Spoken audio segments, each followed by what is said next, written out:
Hello, everyone, and welcome to another episode of Open Observability Talks.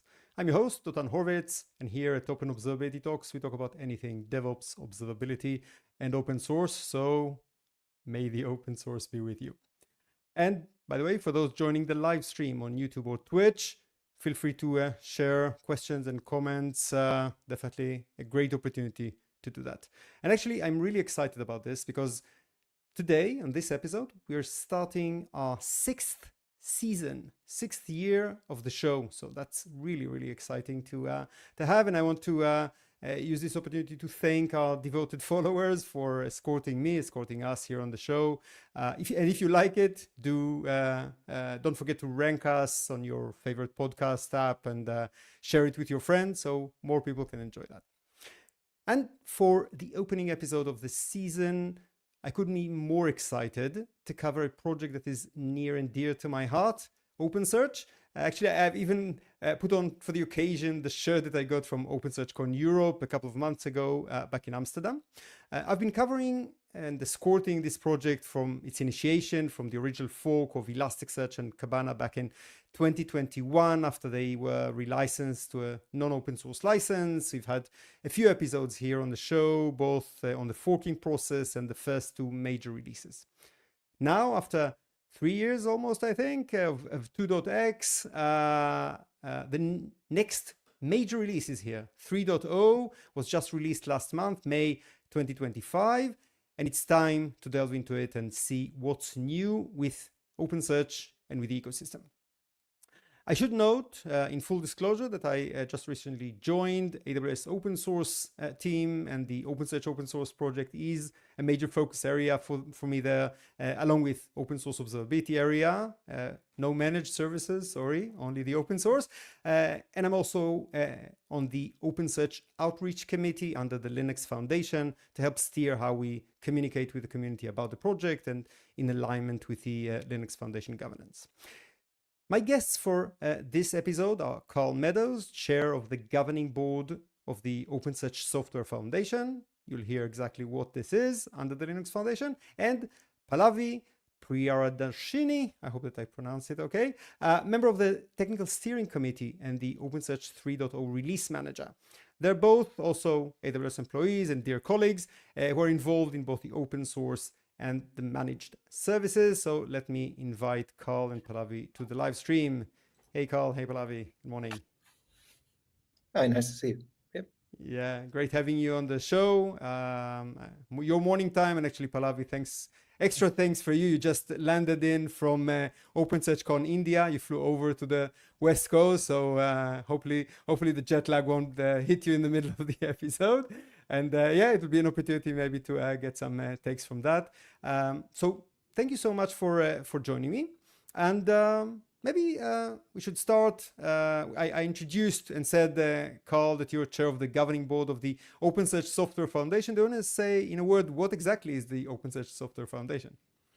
Sure. Thanks, Sojan. Yeah, the OpenSearch Software Foundation is an organization of members that is designed around supporting financially the OpenSearch project, promoting it, learning experiences to broaden its reach and broaden its overall adoption. So think about it more as a group of like-minded companies that are providing financial backing to the OpenSearch open source software project, which is separate and distinct from the technical project governance. Yeah, so actually, let's take a step back for those who missed. We did cover that on the show, but let's not assume that everyone saw these episodes. So a big news that came in the past year, actually is last September 2024, during Open Source Summit Europe in Vienna, was a major announcement that the OpenSearch project was donated and joined essentially. It was open source from before, as we said, since 2021, but now it joined the Linux Foundation, right? So that was a major event. So what's the current status, let's say, of OpenSearch project? Sure, I'll start. So we joined last September, the Linux Foundation, and since then we formed the OpenSearch Software Foundation in order to support that. We've got 16 member organizations. The three premier members that sponsor the project are AWS, SAP and Uber. And we have many other great members that are now backing the project as well, including ByteDance, Canonical, DataStax, DTEX, DigitalOcean, Eliatra, Graylog, Instacluster, SAP, CCOM, and Atlassian, Ivan, and Aaron. I think I got everybody. So it's been great to see all these companies come together to help promote the project and spread the word. We put on our very first Linux Foundation event was the OpenSearch Con Europe with a shirt that you're wearing, Dotan. We just had our second event last week, which Pallavi is flying in from, in OpenSearch Con India. So it's been great to see all of this transition over to the Linux Foundation and then be able to bring their expertise to help us really take this project to the next level.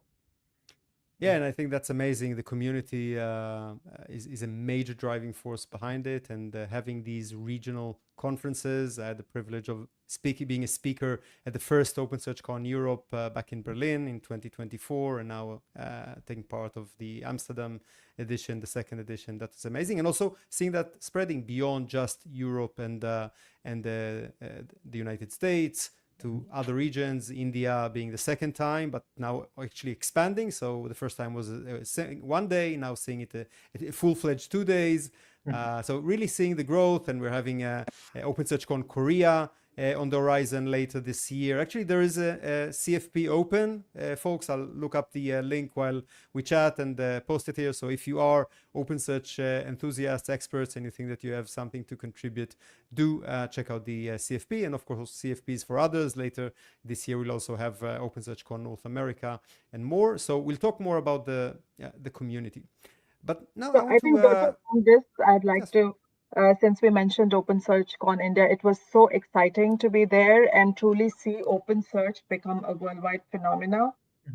We know, like, now we have maintainers from 30 different organizations worldwide, but OpenSearch Con India was a true representation of the diversity of technical opinions we now have in OpenSearch. So we had presentations from 20 different organizations, which included Freshworks, Atlassian, IBM, VMware, Uber, Autodesk, NetApp, and I can go on.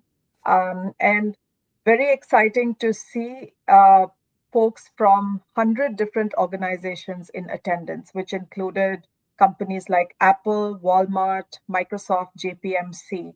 So just the number of presentations, most of them came from external contributors and even the folks in attendance. So it truly showed that OpenSearch has become a vendor-neutral community with so much representation from diverse organizations.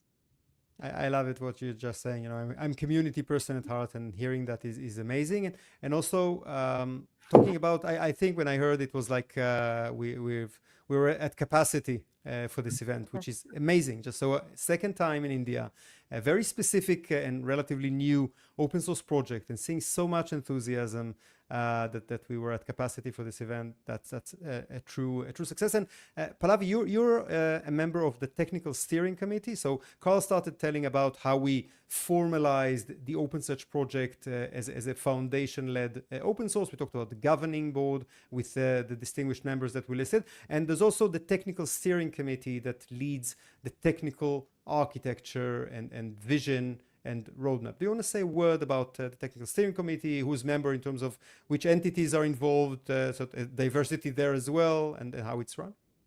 Yeah, so the technical steering committee under the OpenSearch Software Foundation is comprised of 11 different organizations, which includes AWS, Uber, SAP, and others. So one of the important things for OpenSearch project is to maintain a public roadmap and to have very transparent technical processes. So the technical steering committee is comprised of members who kind of guide the OpenSearch project in setting up those technical processes and also making sure that the roadmap is transparent, public, everyone has an equal voice.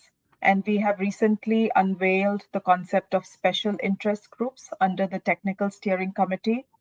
So based on areas of interest, for example, we have launched the build and infrastructure special interest group. because we keep getting in requests for new repos. So there will be a smaller set of folks who will concentrate in this area and making sure we establish the right processes.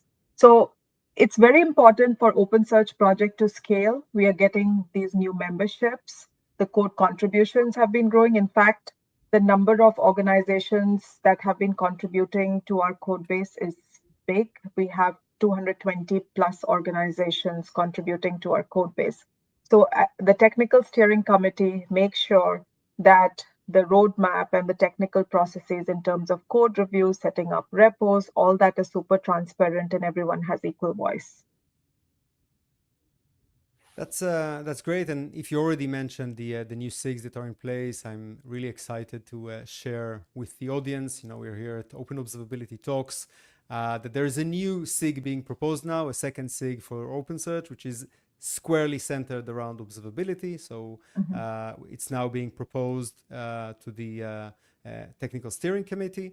Everyone can see that it's public. It's an issue on the GitHub repo, and once hopefully it gets approved and with all the due governance by the technical steering committee, we'll have a dedicated special interest group for observability. And looking forward to seeing this side being steered by champions from around the community. So really exciting news. I'll share something about that as well. And I'm curious, Pallavi, maybe you can take this one as well. 3.0. So we've been around with 2.x for almost 3 years, since 2023 was that, or 2022? So 22. why 22? So why now? And why now? Why not before? Give us the gist on this one. So we decided to go forward with OpenSearch 3.0 due to multiple reasons. So we strongly believe in semantic versioning, which means that we release breaking changes only in major versions, right?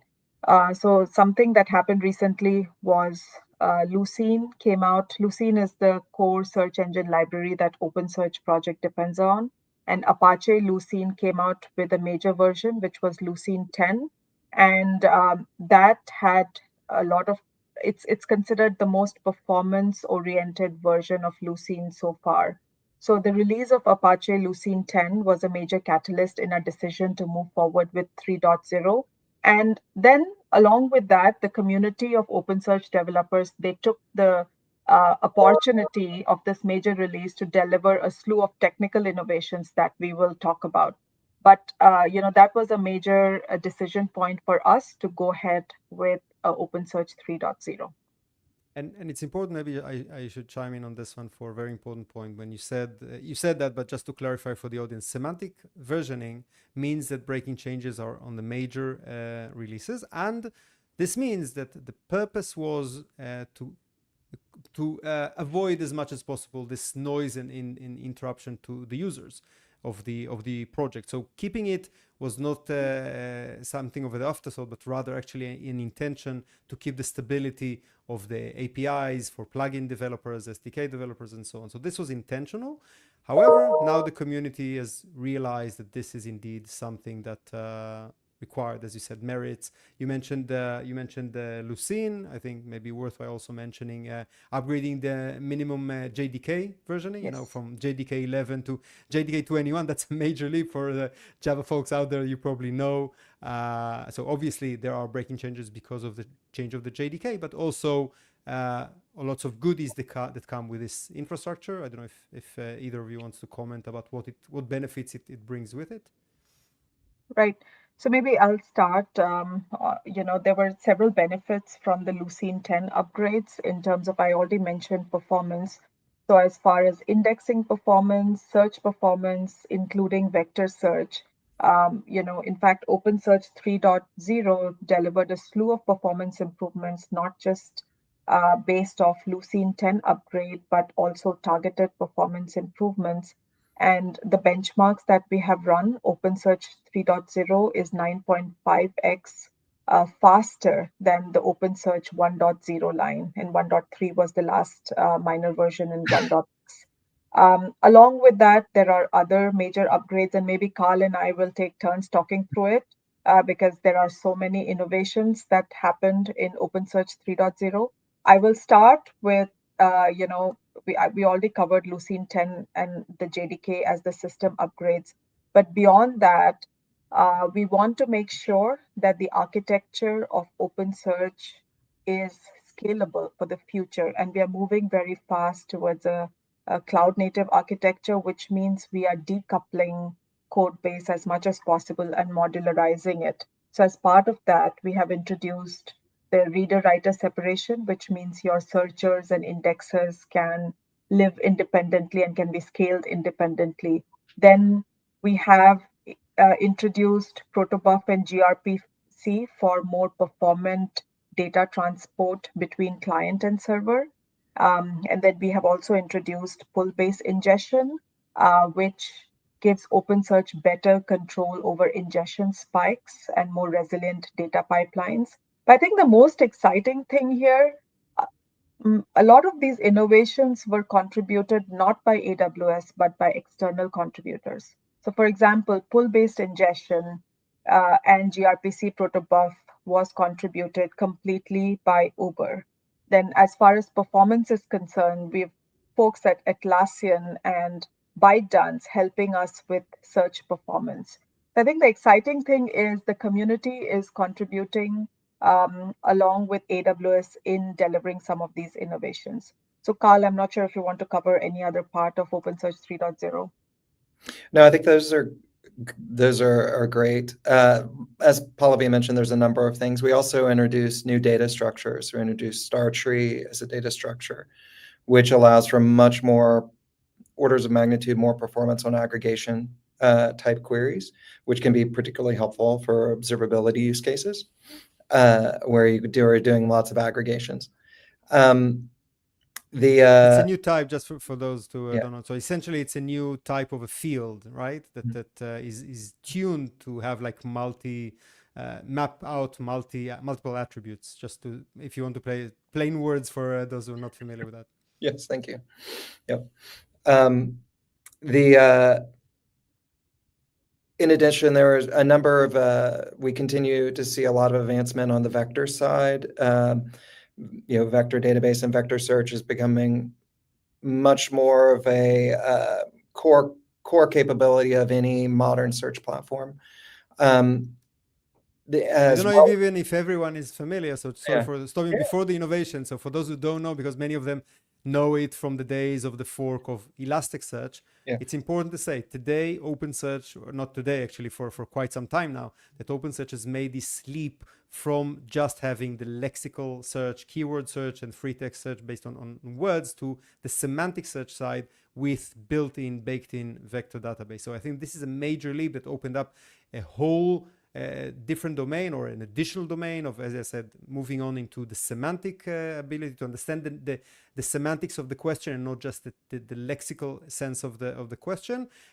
Value obviously for classic search, but also generative AI, ML types of flows and so on. So I don't know if you want to just take a step back and explain that, and then we can talk about what we've made the leap with 3.0.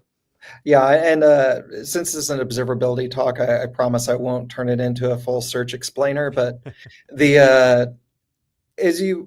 we've really been focused on opening up OpenSearch as a platform to make it easy to build modern search experiences. So this includes formalizing the extensibility of both the search and ingestion pipelines, so that you can have a standard endpoint that you're writing your clients into OpenSearch, but then in OpenSearch, as I'm ingesting documents, I might want to use a model to enrich that data. I might want to use a model to do query rewrite. I might want to use another model to do hybrid scoring of combining lexical results with dense vector semantic results to provide more compelling relevant search results, or do personalization or re-ranking. So all of these components exist inside the modern search application, and OpenSearch pipelines now allow you to integrate those models directly into your search platform without you having to go out and build a whole bunch of middleware to stitch together these search results, so that you can get all the power of OpenSearch while still keeping it very easy and able to quickly iterate and try new things, like swap out a different model. When a new sexy embedding model comes out, you can drop it in and keep going, see how it works. So we've really been focused on making OpenSearch an easy platform for people to build the most powerful search experiences on top of. Yep. Amazing. And you started talking about really innovation that came with a new release around on the vector search side of things. Pallavi, refresh me now. Yeah, what do we want to talk about there on vector side? Yeah. So on vector side, we have a slew of innovations. Price performance is a major focus area because we are seeing that the vector workloads are now billion scale, right? So we are hyper focused on improving the performance of vector search while cutting the costs by as much as possible. So to that extent, we have innovations such as the derive source for vectors, which removes redundancy in the storage for vectors, and it cuts storage costs by as much as 3x. And then the big one is the GPU acceleration. So with actually here, we partnered with NVIDIA to launch experimental version of GPU acceleration for vector index builds. And that can improve vector indexing speed by 9.3x, and it reduces costs by over 3.5x compared to CPU-based solutions. And in general, when we say vector search, in the Gen AI kind of space, we have other improvements, and the big one is agentic AI support with the native model context protocol, both as a client and a server. So we unveiled the MCP support in OpenSearch, starting with 3.0. So those are the big ones, and we have other improvements as well, which we can talk about, Dotan. Not sure which one you want to really dive into. No, I think first of all, you mentioned the GPU acceleration. Again, yet another being a community champion. Again, seeing another major contribution by another partner of the OpenSearch project, the NVIDIA in this case, with experts in these domains, definitely more than others in the community. So bring this expertise to provide the GPU acceleration.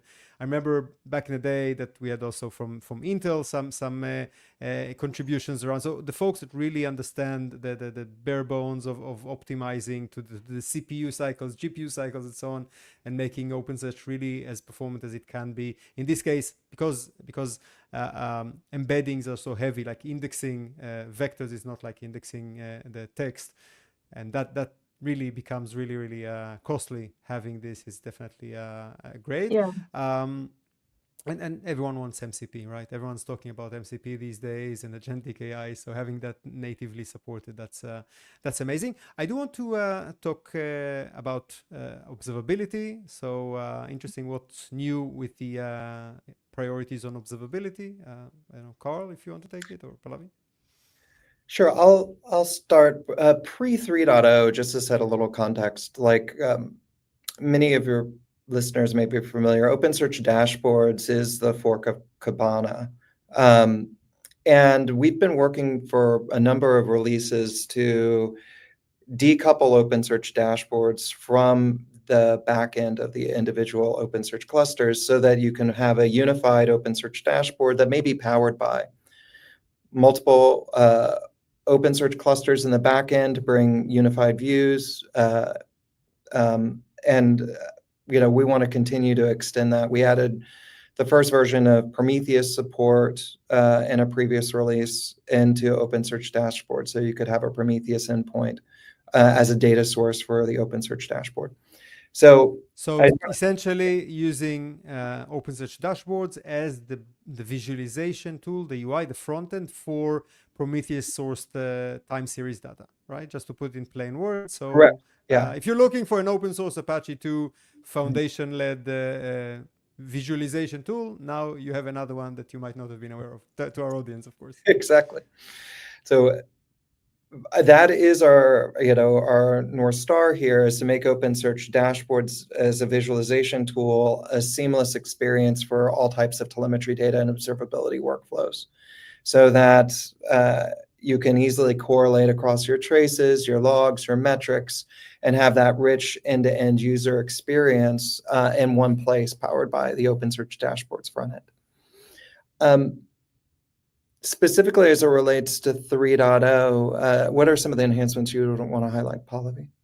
Yeah, so observability, security analytics, log analytics are big focus areas for OpenSearch, and 3.0 came out with um, great enhancements in this. And specifically, I do want to call out improvements to OpenSearch's pipe processing language, PPL, with the addition of lookup. Maybe, Pallavi, if I may stop you, can you say a word about what PPL is for the audience who doesn't know, and then we'll talk about the improvements? It's a good opportunity to highlight, because this is, Carl before spoke about having a unified visualization front end that takes metrics, logs, I don't know if we've explicitly stated, but also trace data, and correlate between all these different signals. I think PPL brings the equivalent of cross signal correlation on the query language. So do you want to say a few words about what PPL is? Sure.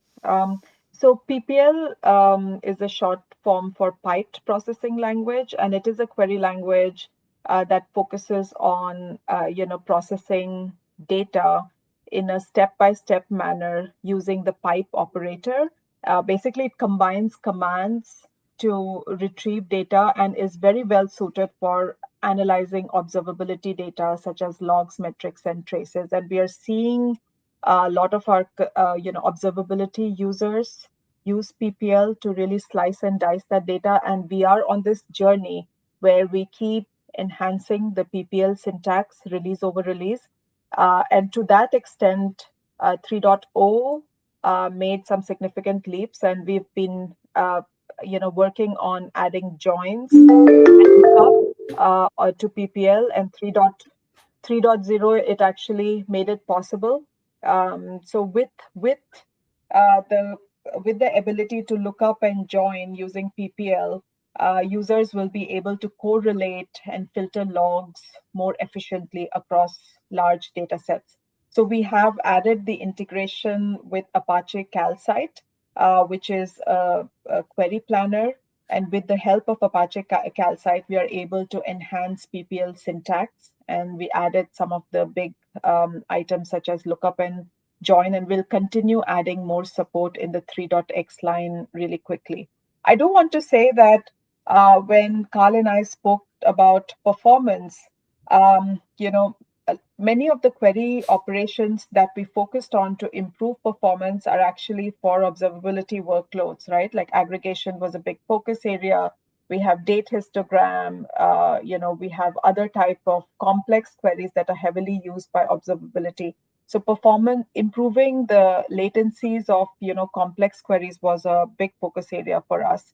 And to that extent, we also added, enhanced the support for what we call the query insights, because we are seeing that these complex queries, the users need more information on which queries are actually consuming more resources of your OpenSearch installation. So with query insights, we will be able to provide real-time visibility into currently executing queries from both search and observability workloads.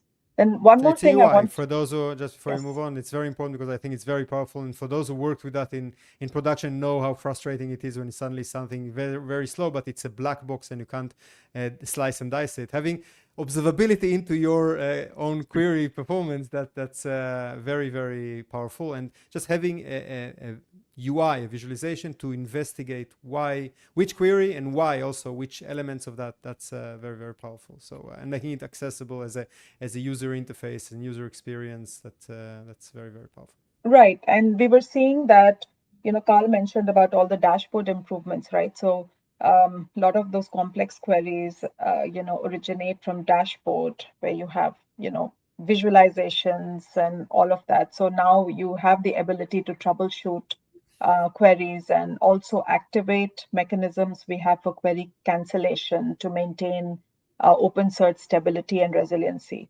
So Apart from that, I would like to talk a little bit about Discover. So we are on this journey to enhance the experience of Discover interface from within So dashboard. again, let Yeah. me stop you. Let's take a step back again and say a word for those who are not familiar with the Discover that we inherited also from the fork, and then we can talk about the journey and what's new. Just for those, I'm sure that many know that from probably from Cabana and others, but just to make sure. Yeah. So maybe Carl, you want to talk about the background, and I'll talk about the improvements Sure. to Discover. Yeah. Yeah. If you think of Discover is the primary data exploration interface. This is where you would typically land when, and you can write, simple things like just, show me my most recent log, show me my top errors, to much more complex types of queries, powered by PPL to really slice and dice your data. So it's aptly called Discover because it's designed around being able to dig into your logs. Yeah, so I'll go ahead and let Paula go from there. Sure. Thanks, Carl. So basically, with 3.0, we bring further enhancements to the user experience for Discover, which we foresee will become the central entry point for your analytics and observability workloads. So now with 3.0, you can start complex workflows from within Discover. For example, you can launch an anomaly detector from your Discover interface, right? So again, this is a multi-release journey. We will continue expanding on Discover interface to help the observability workloads, but I did want to bring that in. Yeah, and actually I have another one. I know that it actually started before 3.0, but still I find it. We talked about AI ML and we talked about observability, and I think one place that for me was very exciting on the observability side was the anomaly detection. So again, not it's pre 3.0, but still I think very exciting. I don't know, Carl, if you want to talk about the vision of harnessing the power of ML to the DevOps folks challenged with observability. Sure. Yeah, I think your traditional way of setting up alarms and alerts was always like static rule-based alerts and alarms. It's natural in these much more dynamic environments to be able to leverage, ML to be able to do more contextual and dynamic alerts. Like anomaly detection is a classic example of that. So notifying me and when something anomalous happens without me having to pre-configure static rules, particularly as most of our data is highly seasonal. Like if you look at almost all web applications in production, they're going to have a sine wave of usage typically on a daily and weekly and other sort of pattern basis. And so having static alarms can only be so helpful, right? So using anomaly detection to augment those static alarms with unexpected behaviors based off of the recognized patterns that we see in our web applications. Yeah. That's amazing. And actually, I think also at 3.0, we had some enhancements there around contextual launch of in dashboard anomaly detection, right, Pallavi? Yes. So that's part of what I mentioned, like within your Discover interface, you will be able to launch anomaly detection flows, right? So I think that eliminates the need to, manually query your logs after an anomaly is detected, and OpenSearch takes care of it for you. Sounds good. Actually, let's. I know that there's so much, and we can go back to 3.0, but I want to now look a bit more broadly. Maybe Carl, if you want to address that, on where do we see the vision and the bigger picture beyond even the detailed roadmap for OpenSearch? Where do you see that heading? What's the differentiation of OpenSearch in this market? Well, it's not just one market, because now we're talking observability. There's also the search dimension. But where is it going to shine? How do we are going to harness AI and ML going forward? Maybe more ideas. So curious for your bigger picture on the project.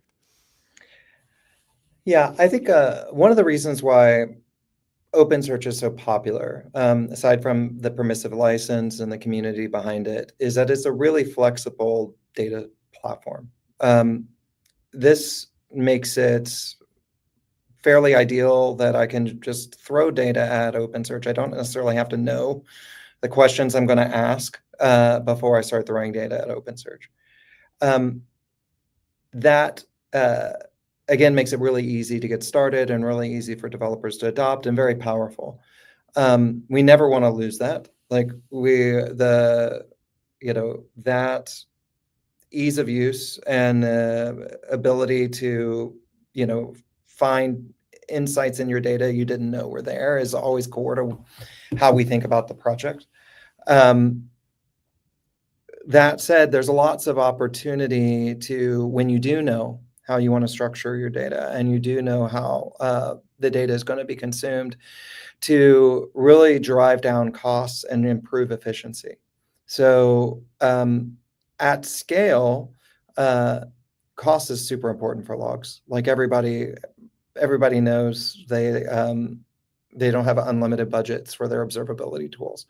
So really driving performance and driving efficiency so that we can maintain that ease of use and that flexibility, but also tune the engine more specifically when I've really got big workloads so that I can,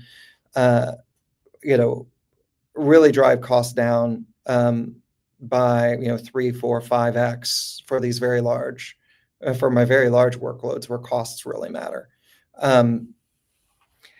So that's one dimension, is making log analytics scale, making it super efficient, making it super cost optimized. But then also bringing in the other telemetry types and being able to do seamless correlation and workflows between those, be it metrics stored in OpenSearch, but also metrics coming from any Prometheus compatible engine, traces, and then building the workflows to very seamlessly be able to move across those experiences. So going from Discover to the dashboards interface, to more of a map or a service map or a span interface, and being able to correlate across those. So you can go from problem identification to locating that problem to then diving directly into the logs without having to jump between multiple tools or multiple different workflows. Making those workflows all really work together seamlessly is the journey that we're on. Yeah. Sounds good. I want to say also a word about another component that we haven't mentioned within this stack of OpenSearch project, which is used. It's called a data prepper, and essentially it's a component for ingesting telemetry. Primarily, I think when you talk about the observability domain, it's very in particular that's important. So before talking about what's new there, I want to first again take a step back and present what data prepper is, what's its mission statement, maybe about the ecosystem. Carl, do you want to take it? Yeah, no problem. Yeah. So data prepper is an important component of the project. It's similar in function from an observability standpoint from like a Logstash or a Fluentd, where it's a pipeline. This is really important in observability spaces because you want to get your data into a schema and all of with the most interesting data formatted properly so that you can build the right experiences on top of it. OpenSearch is primarily an engine. It will accept anything in JSON format, right? And so if you want to build a nice experience, these nice workflows, you need to be sending it the right JSON. So if you think about tools like OpenTelemetry Collector and Data Prepper can help us get that data in the right format, and then so that we can build those experiences, making sure that any custom data is then converted to OpenTelemetry compatible schema, or pre-calculating spans or service maps so that when they show up, you can build really dynamic, really fast UXs. So you're not having to necessarily calculate all of those rich aggregations on the fly. You can pre-aggregate that data in the pipeline so that it's stored more efficiently. It can also be used to help lower costs as well. If you want to, say, implement a sampling of some subsets of your data in the pipeline, so you're not indexing everything in use cases where that's appropriate. So Data Prepper is really valuable for those types of use cases. It can do aggregations. It can do a wide range of processors for manipulating that data to ensure that what you write into OpenSearch is what's really most usable for your analytics. Sounds good. And Yeah. any update that maybe Pallavi, if you want to take this one about Yeah. updates in on this front? So there are a few areas where Data Prepper is constantly providing updates. One is, ingestion from other databases. So I think Data Prepper is continuing to add support for new database types. And this includes Amazon databases such as Aurora, RDS, etc. Then there are other areas where the ingestion through Data Prepper is continuing to see innovation. Um, there is an Amazon Kinesis source that will allow community to pull data from Kinesis, right? And then there are new APIs that Data Prepper is introducing for bulk ingestion. Then it's also adding Apache Kafka as a sink. Then the one more important area where Data Prepper sees use is providing resilience, right? So Data Prepper is adding enhancements to its pipeline, dead letter queue. See, resiliency is very important when you're ingesting data, a lot of data to OpenSearch, and Data Prepper has mechanisms to handle that. Such that we don't have data loss while ingesting data into OpenSearch. So it is continuing to make enhancements to its dead letter queue so that we improve the resilience of overall Data Prepper plus OpenSearch installations. One other note on Data Prepper, it supports both push and pull mechanisms. So to Pallavi's point, a lot of clients push data into the observability system. So the data doesn't persist anywhere. So, and when you have push-based sources, you want to build that resiliency in the pipeline, such if there's any interruption of service or any potential backup in upstream, that Data Prepper can buffer that, can store that, can automatically retry, and ensure that all the data gets delivered and nothing gets lost. It also supports pull-based. So in pull-based systems, usually that buffer could be an object store, it could be S3, it could be Azure Blob Storage, it could be, and in those mechanisms, Data Prepper doesn't need to add any additional resiliency or buffer. It can just pull, and if it needs to retry, it can just continue to retry until a message is delivered. So it's a really nice tool in that it can help make sure that you get your data delivered and can provide resiliency in the areas when you need that resiliency. And I should say, when you mentioned that, you touched upon it briefly, Pallavi, but I think it's worth understanding. When you have pool-based mechanism, that's an important enabler for working with streaming systems. So you talked about Apache Kafka, we talked about Kinesis, you can think about Pulsar or Red Panda or whatnot. These are things that are pretty much very popular out there, very commonly used, definitely in high scale, high throughput systems, and very much expected. So I'm really, really happy to see that implemented with OpenSearch. Talking about these sorts of features, I think maybe worthwhile doubling down on also gRPC and Protobuf. Pallavi, do you want to say a word about that? Right.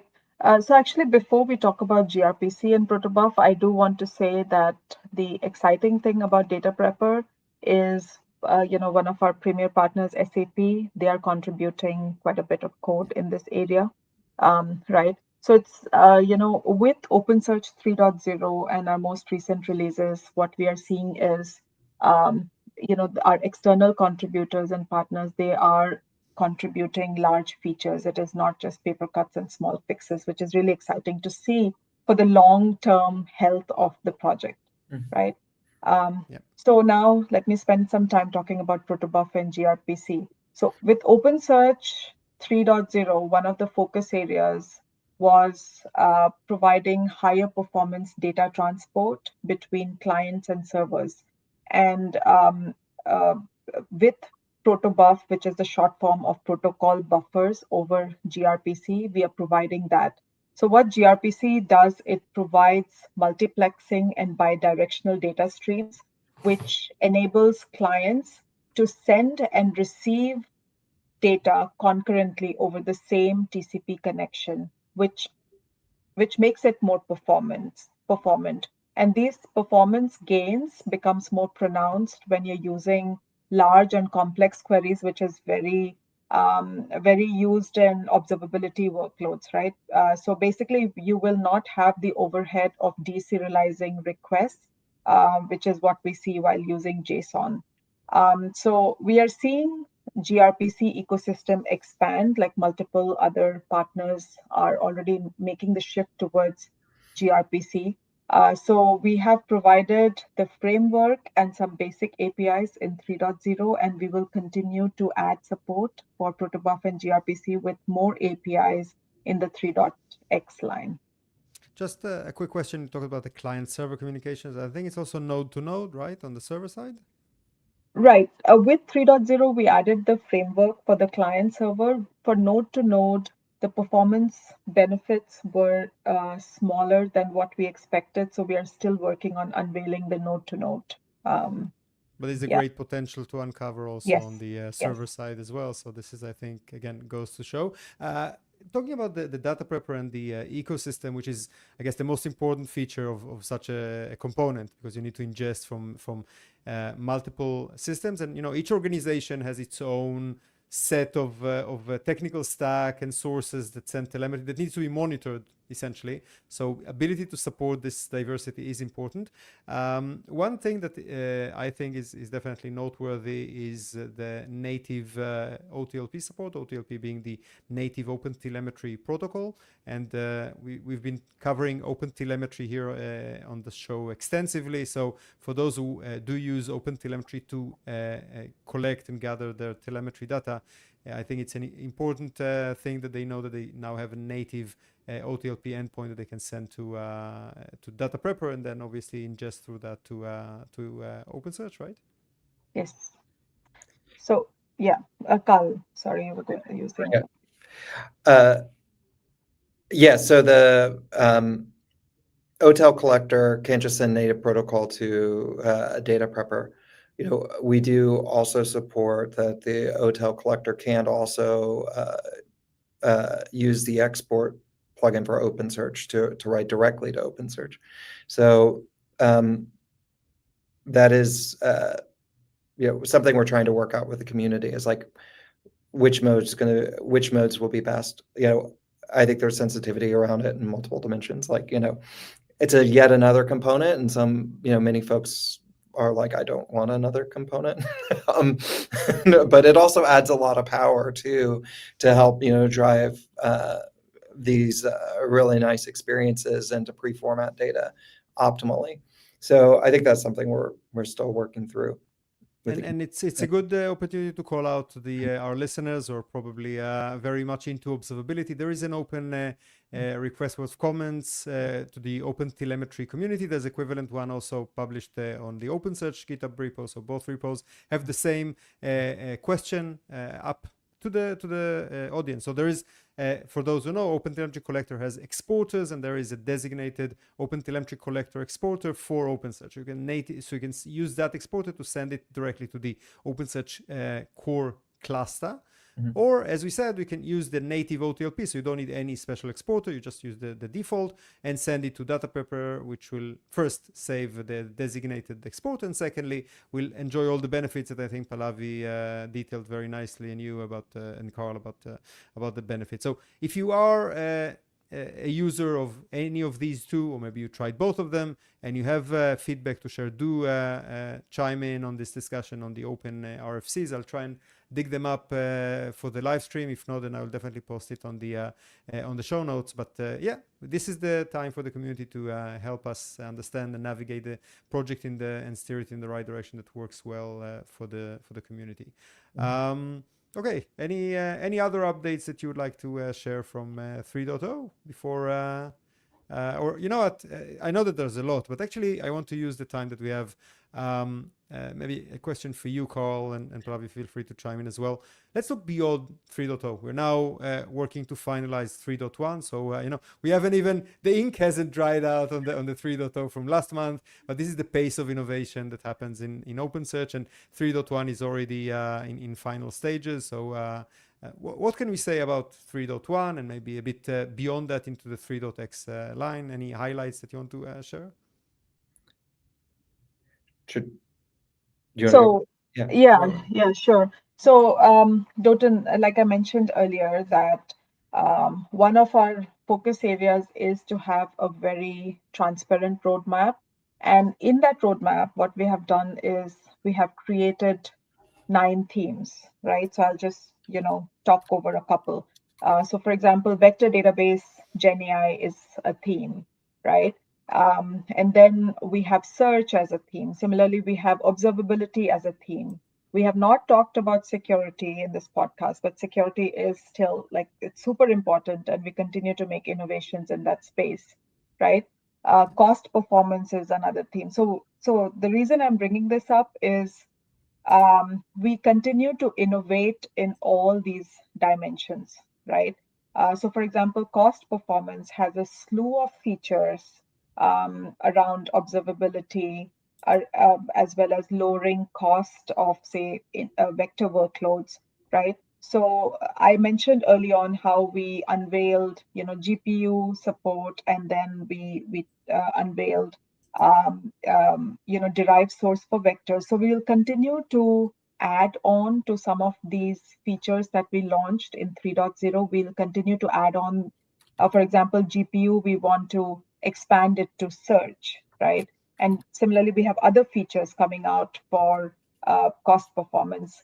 Observability, enhancing Discover, which we foresee will become the central hub for analytics, and then a unified query experience where we are bridging the PPL and SQL gaps. So we want to consolidate SQL and PPL as a common interface within Discover, and some of that work is happening, and we'll continue to add new syntax, new PPL commands. Like I mentioned earlier on how we did joins and lookups, and we'll continue to add in the 3.1 and future releases.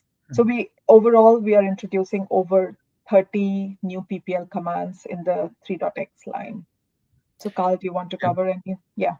Yeah, and I mentioned the journey we're on to improving these workflows. It builds on that work with PPL and the language itself, and maintaining that context as you move throughout the product. So you can build a data frame in PPL, and then from there create an alarm or an alert. From there, you can create an anomaly detector. From there, you can create a widget for a visualization and drop it into a dashboard. Similarly, from a dashboard, I can double click and say, show me the logs related to this visualization, and take me back into Discover with the context already pre-populated. So embedding that using that PPL as glue to stitch all of these components together and allow you to seamlessly move across them is really where we want to get with that observability UI. We're making a lot of progress with every release. I'm really excited to see those improvements as they're rolling out. Yeah, that's amazing. And actually, that reminded me of something you may call it small, but I think it's pretty cool. The fact that to lower the barrier to entry for those who are new to PPL, there is also the ability to query in natural language on the UI, and then this will translate it into a PPL formal query, the DSL. Obviously, you can then tweak it, but at least you don't start from scratch. You start from a query. So I think even that, and going back to the power of generative AI and these sorts of chatbot-like features, the ability to ask it in natural, give me all the nodes or the pods that had this in natural language, and then it will translate it. I think this is pretty cool, and this will help bring maybe newer users into the PPL, which, as you said, is very central to create visualizations, create alerts, create anomalies. So this is like the glue. Again, just mentioning that if you're new to that and you feel a bit concerned, this is a good way. Yeah, please go ahead. Sorry, and I was just going to say the last point on that. All of these primitives, like the MCP server and the hooks for the AI assistant, are all available in open source.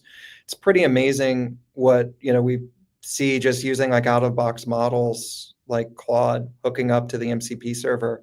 Some of the results you can get by just querying, asking your cluster questions about itself. It can actually start answering pretty amazing stuff. So all of that's available in open source if you want to build those types of tools for yourself. Yeah. And that's amazing. There's an ML Commons library that makes it very, very easy to integrate machine learning. So whichever LLMs that you prefer for different types of tasks, you can do that pretty easily. Before we run out of time, I do want to ask you folks how this is the main thing for us. I think it's pretty clear and evident from this call that this is a community driven project, and we've seen a growing contribution. We've named quite a few major companies, players like Uber and Nvidia and ByteDance and others that have contributed, SAP and so on. But we still want to see more. We want to see more users, obviously, of the open source. We want to see more folks getting involved, contributing, commenting on issues, and hopefully even taking a more stepping up and taking a leadership role, whether technical steering committee, maybe joining the governing board or others. So let's start with the basics. Where can folks listening to us that are less familiar with OpenSearch, where can they join, chime in, first get familiar, and then obviously take more active role? Yeah. So maybe I'll start. Like you rightly mentioned, Dotan, our one of our goals is to make OpenSearch as viable as possible for the future, and this is by encouraging more external contribution. And the way we are encouraging this, like we have made OpenSearch super accessible through different channels, right? We have a public Slack, we have community forums, we have an events page. Like early on, we talked about how OpenSearch Con, it's going from one continent to the other, right? We have worked on different tutorials so that the barrier to entry is reduced for folks to just familiarize themselves with OpenSearch use cases and code bases. We have community triage meetings where external contributors participate and discuss issues. So there are different ways to get involved, and actually we highly encourage folks to check out even our roadmap, and Dotan will share some of the links as follow-ups to this podcast. So we have a roadmap, we have RFCs, we'd love to see your comments on. And it's really exciting to see the power of a community innovation, community-led innovation, right? And that's where we are asking for more folks to jump in. It's not just the hyperscale partners, but even if you are interested in OpenSearch and want to pick up an issue and contribute, we'd love that. And it's important to say, sorry, Carl, just an important note. The technical steering committee, which is the top level technical leadership, is not something you need to pay to become a member of and only then get the seat. This is open for all. If you are active enough, if you're a prominent maintainer, there will be soon elections. I don't know if you want to talk about that, but essentially it's open for everyone who is involved with the project, who sees himself as a major contributor or her major contributor to take part. So I think this is really important to emphasize, open for all, of course, to consume, but also to take active part. Sorry, Carl, go ahead. Yeah, and I would emphasize that the vast majority of decisions are really made at the repo level. So if there's a repo or part of the code base that you're very interested in, or you want to, you have enhancements that are going to be valuable for you and your business, like just get directly involved in that repo. You can start contributing to that repo. Like any good open source project, as you contribute good code, people love the help, and next thing you know, you may be a maintainer. And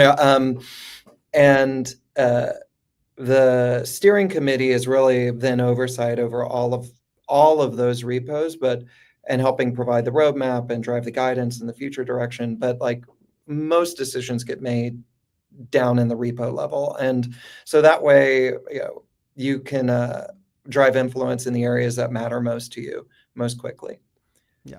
And we mentioned, just because you said about the links, I should say that for the ones on the live stream, you can find already the links for the public roadmap, and also for the user groups. User groups we have around the world. So beyond the online, as we said, on the GitHub repos and on the forums that you can find on opensearch.org and all the blog posts and stuff. Also, in-person meetings are also important. Suddenly you find out that someone next door in the next building, next startup next to you is also dealing with the same problems as you do around OpenSearch. So you have someone to converse with in the area. So we have user groups already, I think around 15 or more around the world. I put the meetup.com group, and you find the different locations around the world. You'll also find it on opensearch.org.